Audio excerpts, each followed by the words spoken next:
Bulletin లో మరో breaking చూస్తున్నాం. ఆదిలాబాద్ జిల్లాలో హోంగార్డ్ నెమలివాడ రాజేశ్వరరావు బలవన్మరణానికి పాల్పడ్డారు. దీంతో హోంగార్డ్ కుటుంబానికి బీజేపీ రాష్ట్ర నాయకులు కంది శ్రీనివాసరెడ్డి ప్రగాఢ సానుభూతి తెలిపారు. హోంగార్డ్ కుటుంబాన్ని తెలంగాణ రాష్ట్ర ప్రభుత్వం జోగు రామన్న ఆదుకోవాలని డిమాండ్ చేశారు. ఇక హోంగార్డ్ ఆత్మహత్యపై స్థానికంగా ప్రజల్లో అనేక అనుమానాలు ఉన్నాయి. ఈ అనుమానాలు నివృత్తి చేయాల్సిన బాధ్యత రాష్ట్ర ప్రభుత్వానికి ఉందని కంది శ్రీనివాసరెడ్డి తెలిపారు. ప్రస్తుతం మంత్రి, నాటి మాజీ మంత్రి హయాంలో అనేక కుంభకోణాలు ఉన్నట్లుగా జనం ఆరోపిస్తున్నారన్నారు.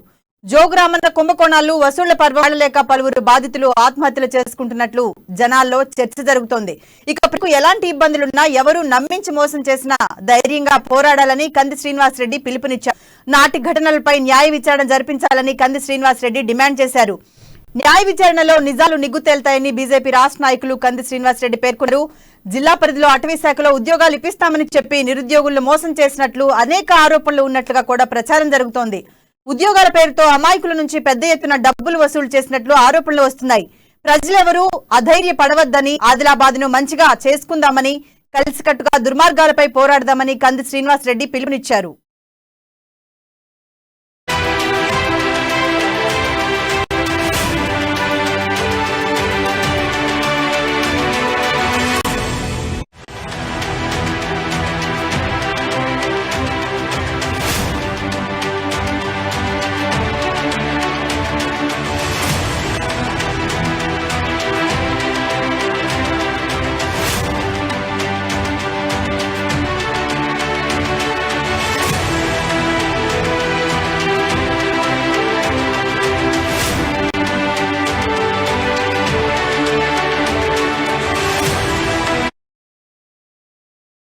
గిమ్మె గ్రామానికి చెందినటువంటి హోంగార్డు నేమానివార్ రాజు గారు ఆత్మహత్య చేసుకోవడం చాలా బాధాకరం, దురదృష్టకరం. ఇటువంటి సంఘటన జరగకూడదు. వారి కుటుంబానికి ప్రగాఢ సానుభూతి తెలియజేస్తున్నాం. కుటుంబాన్ని దేవుడి అండ ఉండాలి, ప్రభుత్వం కూడా ఉదారంగా ఆదుకోవాలని ప్రభుత్వాన్ని కూడా. హోంగార్డు నేమానివార్ రాజు గారి ఆత్మహత్య వెనకాల అనేకమైనటువంటి కుట్రకోణాలు, అవినీతి బాగోతాలు దాగున్నాయని ఆదిలాబాద్ ప్రజలు చర్చించుకుంటున్నారు. ఇప్పటి ఎమ్మెల్యే జోగు రామన్న గారు అప్పుడు అటవీ శాఖ మంత్రిగా ఉన్నప్పుడు, ఫారెస్ట్ డిపార్ట్మెంట్ మినిస్టర్ గా ఉన్నప్పుడు కోట్లాది రూపాయల అనేక మంది నిరుద్యోగుల నుంచి ఫారెస్ట్ డిపార్ట్మెంట్ లో, అటవీ శాఖలో ఉద్యోగాలు ఇప్పిస్తామని కోట్లాది రూపాయలు వసూలు చేసినట్టుగా ఆ నిరుద్యోగ అభ్యర్థులందరూ కూడా ఎమ్మెల్యే జోగు రామన్న వారి కొడుకుల పైన తీవ్రమైన ఒత్తిడి తీసుకొచ్చి మా డబ్బులు మాకు వెనక్కి ఇచ్చేయాల్సిందిగా కోరితే ఒత్తిడికి తట్టుకోలేకనే అప్పటి జిల్లా పరిషత్ వైస్ చైర్మన్ ఉన్నటువంటి ఆర్య రాజన్న గారు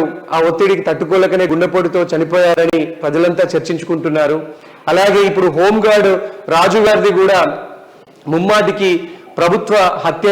ఇది ఆత్మహత్య కాదు.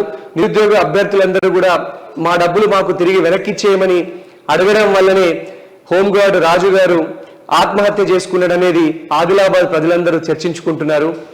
జోగు రామన్న గారి కుటుంబమే ఈ ఆత్మహత్యకు బాధ్యులని, వారు కోట్లాది రూపాయలు నిరుద్యోగ అభ్యర్థుల నుంచి వసూలు చేసి ఉద్యోగాలు ఇప్పకపోవడం వల్లనే ఇంత దుస్థితి దాపురించిందని ఆదిలాబాద్ ప్రజలంతా చర్చించుకుంటున్నారు.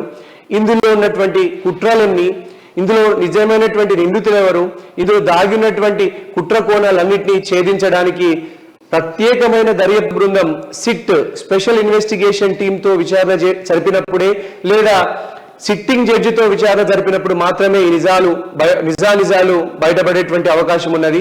భారతీయ జనతా పార్టీ తరఫున మేము డిమాండ్ చేస్తున్నాం, ఎమ్మెల్యే జోగు రామన్న గారు రాష్ట్ర ప్రభుత్వం తక్షణం సిట్టింగ్ జడ్జితో విచారణ జరిపించాలి, లేదా స్పెషల్ ఇన్వెస్టిగేషన్ టీం సిట్తో విచారణ జరిపించాలి. నేరాలు ఎవరు చేసిండ్రు, కుట్రలు ఎవరు చేసిండ్రు అనేది బయటపడుతుంది. ఖచ్చితంగా ప్రజల అనుమానాలు నివృత్తి అవుతాయి.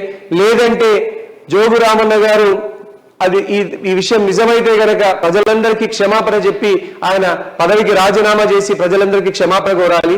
జోగు రామన్న గారు చేసినటువంటి హత్యలు ఇవన్నీ, ఆర్య రాజన్న గారి గుండెపోటుతో మరణించడం, ఇప్పుడు నేమానివార్ రాజు గారు హోంగార్డు ఆత్మహత్య చేసుకోవడం, జోగు రామన్న గారి కుటుంబం వసూలు చేసినటువంటి దాని వల్లనే చనిపోయిందని ప్రజలంతా అనుకుంటున్నారు. మేము ఒకటే, నిజాలు దర్యాప్తులోనే సిట్టింగ్ జడ్జితో గానీ సిట్తో గానీ దర్యాప్తు చేసినప్పుడే బయటపడతాయి. అంతవరకు బయటపడేటువంటి ఆస్కారం లేదు. కాబట్టి జోగు రామన్న గారే దీనికి బాధ్యత వహించి సిట్టింగ్ జడ్జితో విచారణ కోరి, స్పెషల్ ఇన్వెస్టిగేషన్ టీంతో విచారణ కోరాలని మేము డిమాండ్ చేస్తున్నాం. ఆర్ రాజన్న గారి గుండెపోటు వెనకాల, ఇప్పుడు జరిగేటువంటి హోంగార్డ్ రాజు గారి ఆత్మహత్య వెనకాల అటవీ శాఖ ఉద్యోగాల కుంభకోణము, దాంట్లో జోగు రామన్న గారి ప్రధాన సూత్రధారిని ప్రజలంతా చర్చించుకుంటున్నటువంటి విషయాన్ని జోగు రామన్న గారు తన నిజాయితీని నిరూపించుకో